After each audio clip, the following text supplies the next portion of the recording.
இவ்ளோ நாளா நீங்க எதிர்பார்த்துட்டு இருந்த பிரெக்னன்சி டெஸ்ட் உங்களுக்கு பாசிட்டிவா வந்திருக்கு. நீங்க சந்தோஷமா இருக்கீங்க. ஆனா திடீர்னு நீங்க ஒரு நாள் யோனில ரத்தக்கரை இல்ல ரத்த கசிவ பாக்குறீங்க.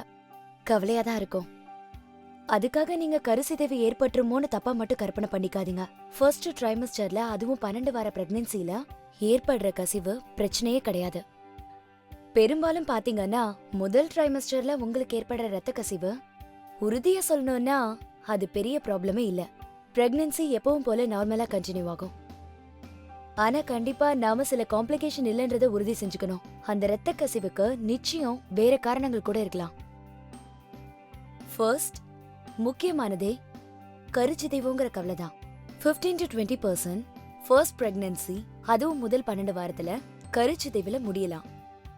ஆனா பல தடவை நாங்க ஸ்கேன்ல பாக்கும்போது சின்ன அளவுல ரத்த கசிவு ஏற்படுறது எங்களுக்கு தெரியும். அதுவும் பிளசண்டா கிட்ட. இத சப்கோரியானிக் ஹெமரேஜ்னு சொல்லுவோம்.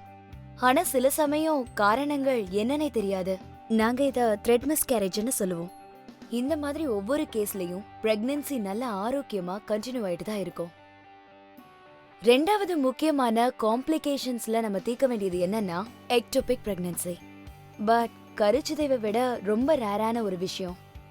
எக்டோபிக் பிரெக்னன்சில கருப்பைக்கு வெளியே, அதுவும் பொதுவா பாத்தீங்கன்னா ஃபெலோப்பியன் டியூபுக்கு உள்ளதான் வளர தொடங்கும்.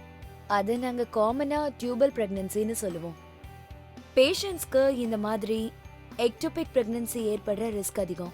அதுவும் குறிப்பா ஏற்கனவே எக்டோபிக் பிரெக்னன்சி இருந்தவங்களுக்கு, இதுக்கு முன்னாடி டியூபல் பிரெக்னன்சி இருந்தவங்களுக்கு, இல்ல பெல்விக் சர்ஜரி செஞ்சுக்கிட்டவங்களுக்கு ரிஸ்க் அதிகம். மூணாவதா ரொம்ப ரொம்ப ரேரான காம்ப்ளிகேஷன், அதான் மோலார் பிரெக்னன்சி. இதுல ஒரு நார்மல் கருவுக்கு பதிலா ஒரு அப்நார்மல் டிஷ்யூ உருவாகும். ஆனா சில சமயத்துல ஃபர்ஸ்ட் ட்ரைமஸ்டர்ல வர ப்ளீடிங், வேஜினல் ப்ளீடிங், இது ரெண்டுத்துக்கும் முக்கியமான காரணம் என்னன்னா கருப்பை லைனிங்ல பதியறதால இருக்கலாம். அது ஏன்னா சிம்பிள் வேஜினல் இன்ஃபெக்ஷனால இருக்கலாம். இல்லனா growth, சின்ன சதையோட growth கருப்பை வாயில வளர்ந்ததால இருக்கலாம். அதான் பாலிப்.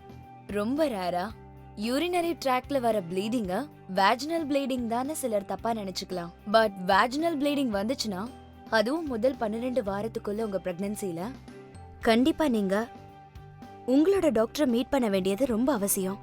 உடனே அல்ட்ராசோனோகிராம் எடுத்து அப்படியே தேவைப்பட்ட பீட்டா HCG லெவல் டெஸ்ட் எடுங்க.